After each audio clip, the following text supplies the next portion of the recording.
True. Assalamualaikum warahmatullahi wabarakatuh. Hai teman-teman, perkenalkan nama saya Hanif Yustio. Di video ini saya akan membahas tentang sistem koordinasi. Ada yang tahu sistem koordinasi itu apa? Sistem koordinasi ini merupakan suatu sistem yang mengatur kerja semua sistem organ yang ada di tubuh kita, baik itu sistem ekskresi, sistem pernapasan, maupun sistem pencernaan.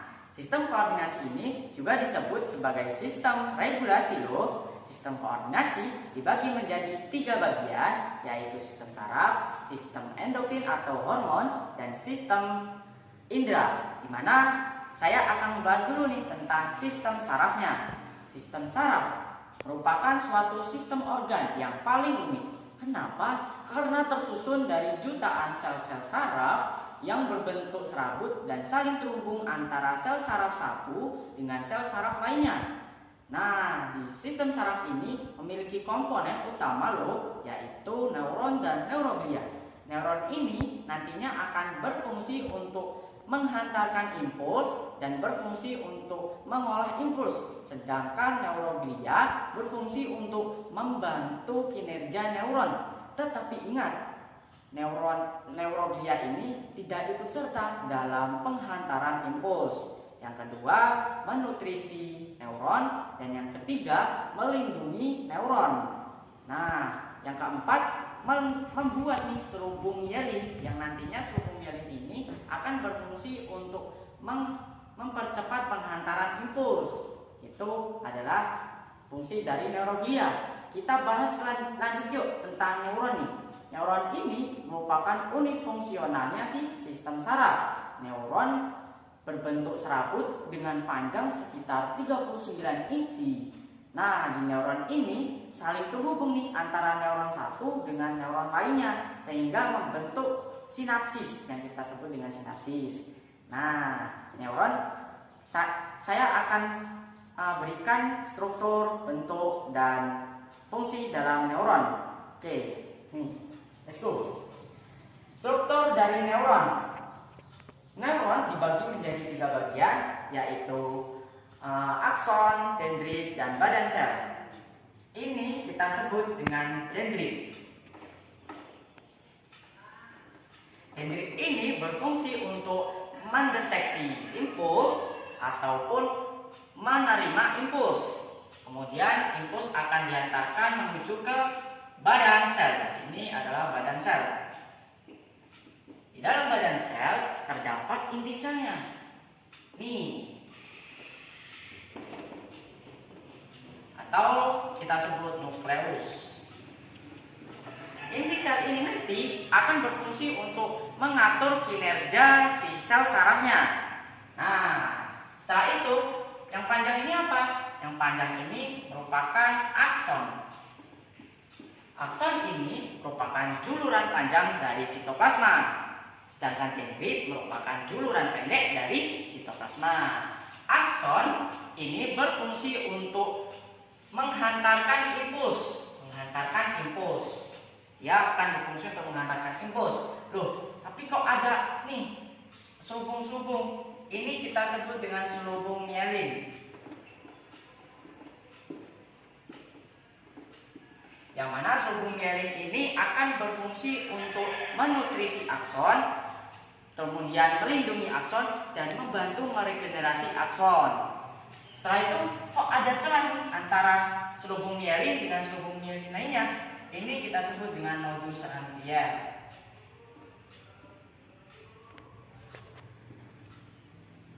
Nodus Ranvier ini berfungsi untuk mempercepat penghantaran impuls. Lalu impuls akan diantarkan oleh akson menuju ke ujung akson. Ini adalah ujung akson, atau kita sebut dengan akson terminal.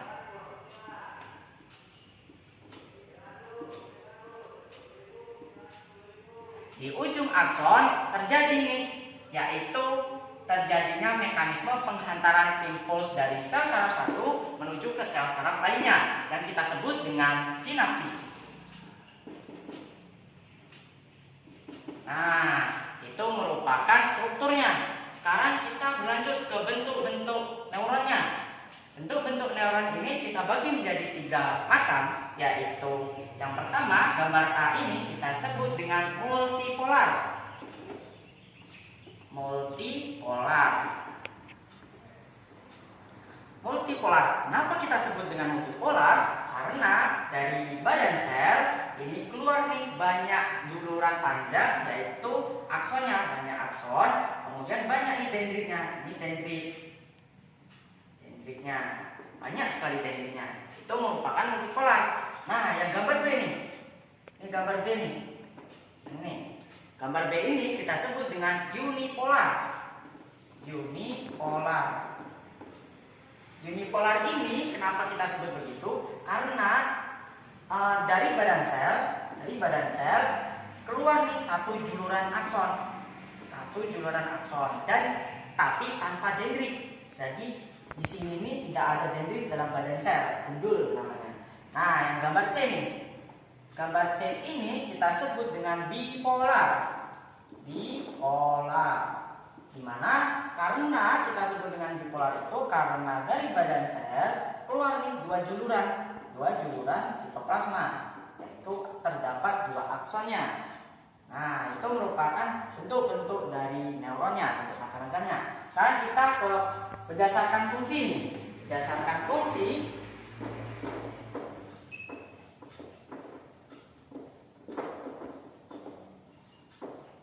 Berdasarkan fungsi, neuron dapat dibagi menjadi 3 bagian, yaitu neuron sensorik, neuron motorik, dan neuron intermediate atau interneuron ataupun konektor. Kita bahas dari neuron sensorik nih. Neuron sensorik ini merupakan suatu neuron yang berfungsi untuk menghantarkan impuls dari reseptor menuju ke saraf pusat, di mana reseptor ini merupakan alat indera seperti telinga, hidung, mata, dan lain-lainnya. Sedangkan saraf pusat ini yaitu otak dan sumsum tulang belakang. Oke. Neuron sensorik ini ciri-cirinya antara lain memiliki dendrit yang panjang, tetapi aksonnya itu pendek.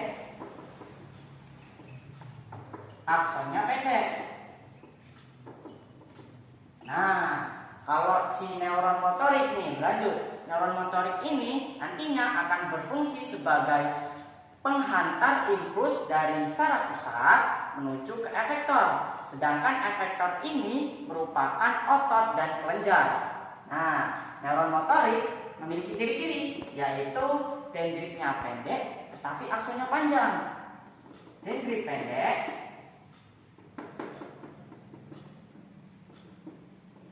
tapi aksonnya panjang.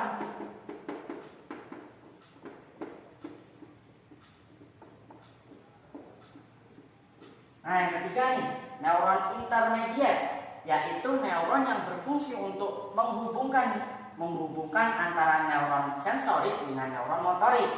Ini merupakan fungsi dari neuron intermediate. Ciri-cirinya apa? Yaitu memiliki dendrit yang pendek,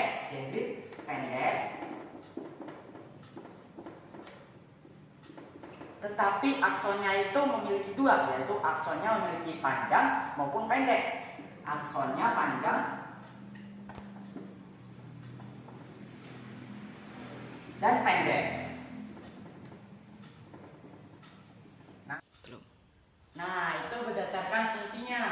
Nah, sekarang dari berdasarkan fungsi ini kita dapat hubungkan nih ketiga fungsi ini. Bagaimana caranya? Begini ceritanya. Mula-mula nih ada rangsangan berupa suara yang dideteksi oleh reseptor, diterima oleh reseptor. Nah, reseptor ini nantinya akan mengubah menjadi impuls atau stimulus, kemudian impuls ini akan dibawa oleh neuron sensorik,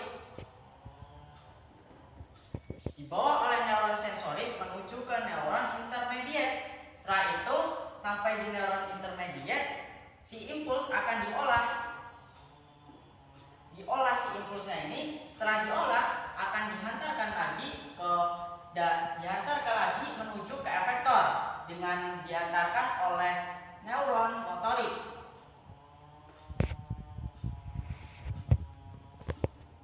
Nah, setelah diantarkan oleh neuron motorik menuju ke efektor, nantinya efektor ini akan menimbulkan respon yang sesuai dengan impulsnya, yaitu seperti ketika kita kena rangsang debu masuk ke mata kita. Nah, kita ini refleks mata kita berkedip-kedip. Nah, itu contohnya. Jadi begitu. Kalau mau tahu yang spesifik lagi mekanisme penghantar impuls, kita lanjut ke mekanisme penghantar impuls nih.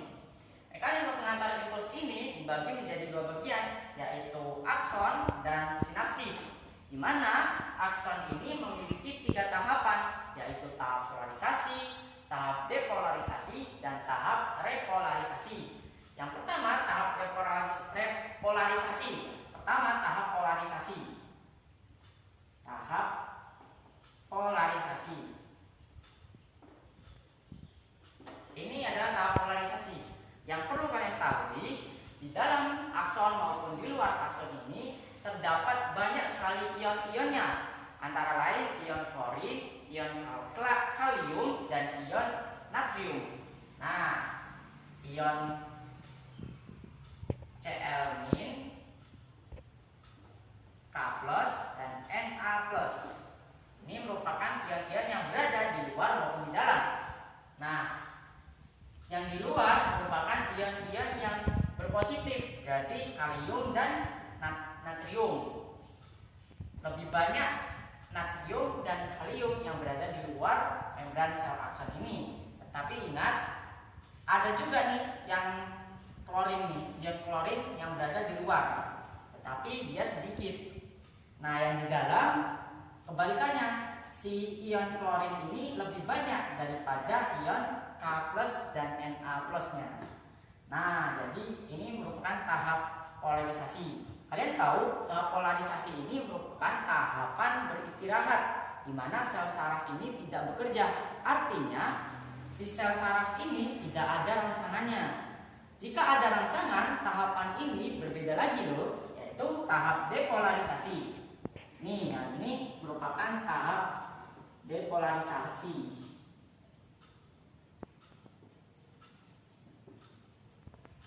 Di mana tahap depolarisasi ini berkebalikan dengan polarisasi. Kenapa? Karena ion-ionnya yang semula di luar ion-ionnya itu negatif, atau yang semula ion-ionnya itu yang semua ion-ionnya itu berpositif, atau kebanyakan itu Na+ dan K+, menjadi ion-ionnya itu berubah menjadi Cl-. Jadi di luar itu menjadi negatif dan di dalam menjadi positif. Kenapa? Karena ketika ada rangsangan yang masuk ke dendrit kemudian menuju ke badan sel akan mengubah si rangsangan ini menjadi ion-ion. Setelah itu yang ion-ionnya negatif ini berubah karena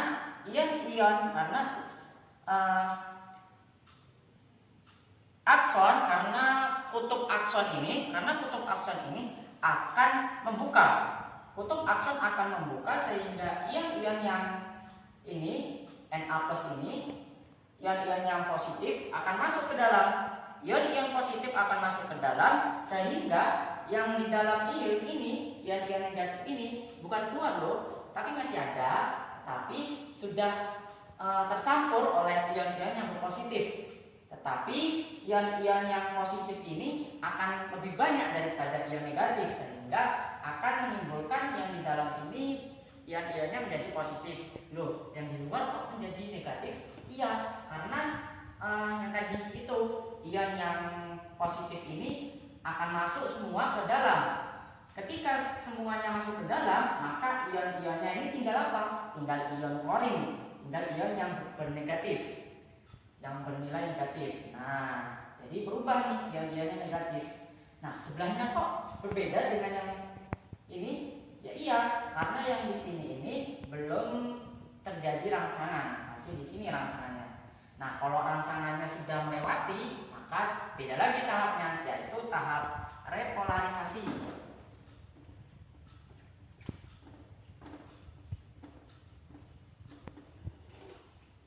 tahap repolarisasi ini sepertinya sama dengan tahap polarisasi. Nah, tahap repolarisasi ini merupakan tahapan di mana dilewati oleh rangsangan. Jadi sudah dilewati oleh rangsangan nih.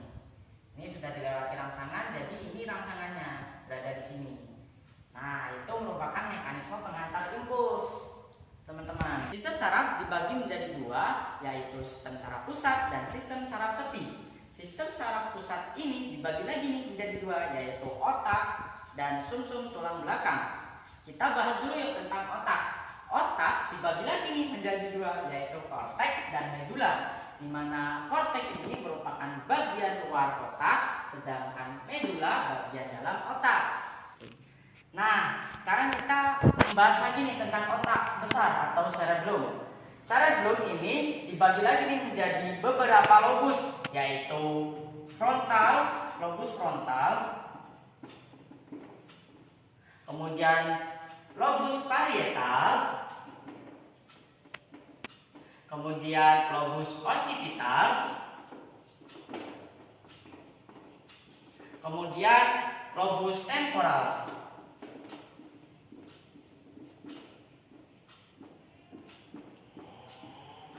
Nah, lobus frontal ini berfungsi untuk mengatur gerakan otot rangka kita dan juga sebagai pusat intelektual kita. Di sini pusat kecerdasan kita. Pusat kecerdasan kita. Nah, kemudian lobus parietal. Lobus parietal ini berfungsi untuk mengatur rasa sakit kita. Jadi di sini sebagai pusat rasa sakit.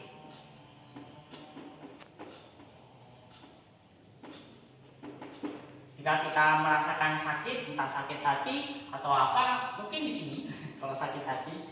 Nah, kemudian lobus occipital. Tuh, ayah nggak hafal. Lobus occipital ini berfungsi untuk pusat penglihatan. Jadi pusat penglihatan di sini.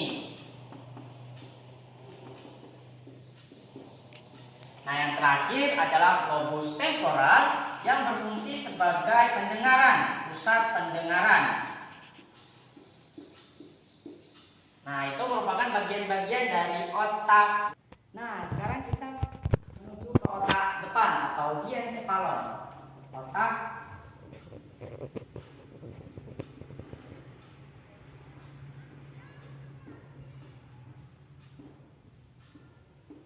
Nah, di otak depan ini dibagi lagi menjadi 3 bagian, yaitu talamus,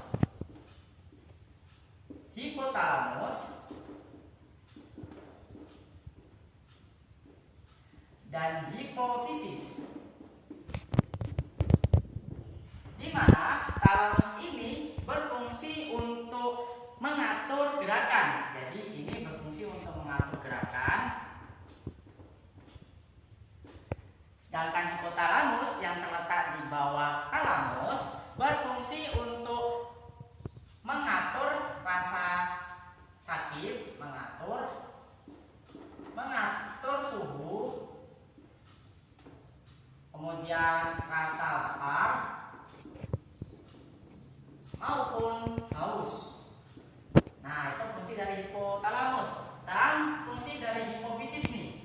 Fungsi dari hipofisis ini mengatur refleks mata. Jadi Nah, sekarang hipofisis nih. Hipofisis berfungsi untuk menghasilkan hormon.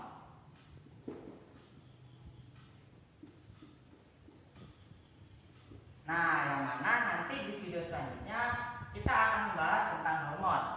Itu merupakan hipofisis. Sekarang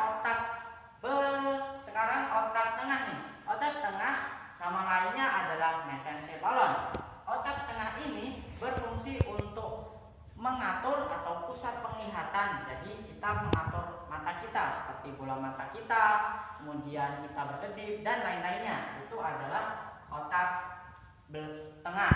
Itu adalah otak tengah atau mesencephalon. Kemudian sekarang otak belakang. Otak belakang ini nama lainnya adalah belakang ini nama lainnya adalah lanjut. Otak belakang ini nama lainnya adalah rhombencephalon. Nah, otak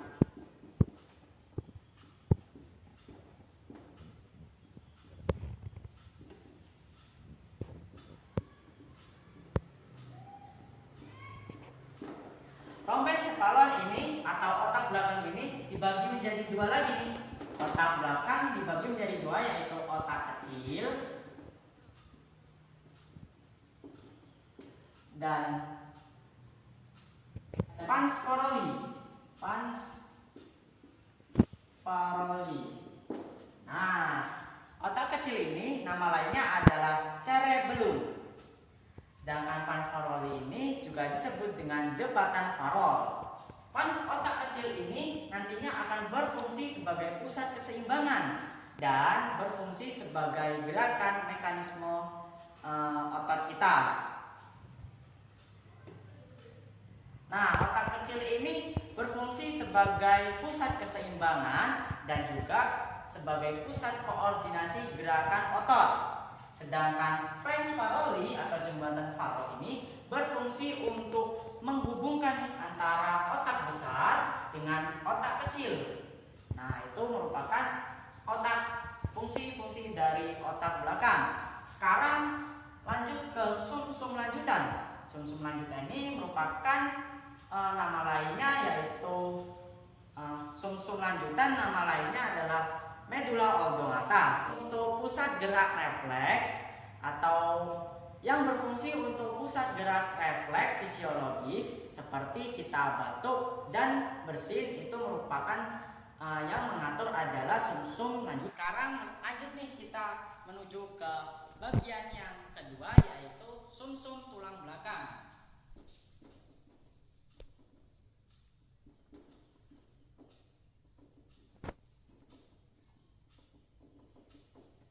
Sumsum tulang belakang ini strukturnya seperti ini.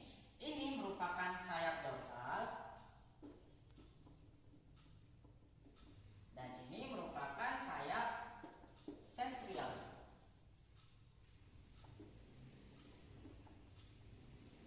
Di mana di sayap dorsal ini terdapat neuron sensorik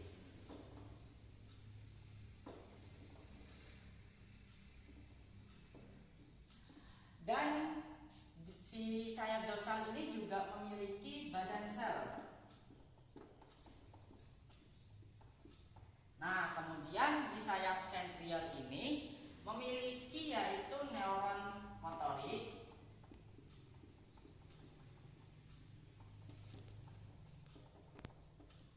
dan akson neuron motorik.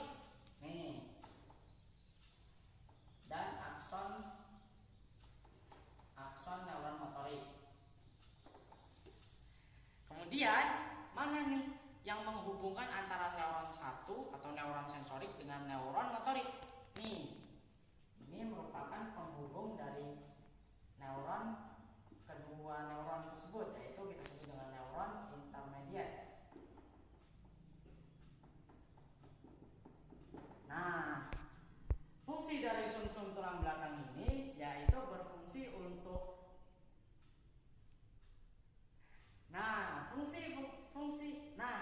fungsi dari sumsum tulang belakang ini berfungsi untuk mengatur gerakan refleks. Seperti contoh yang tadi, ketika ada debu yang masuk ke mata, seketika mata kita akan berkedip. Nah, itu merupakan refleks dari mata.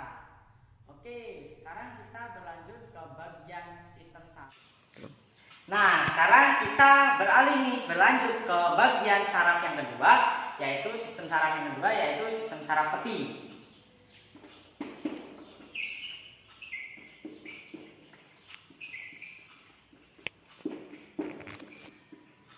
Sistem saraf tepi ini dibagi menjadi dua, yaitu somatis dan autonom. Di mana somatis ini juga dibagi lagi nih menjadi dua, yaitu kranial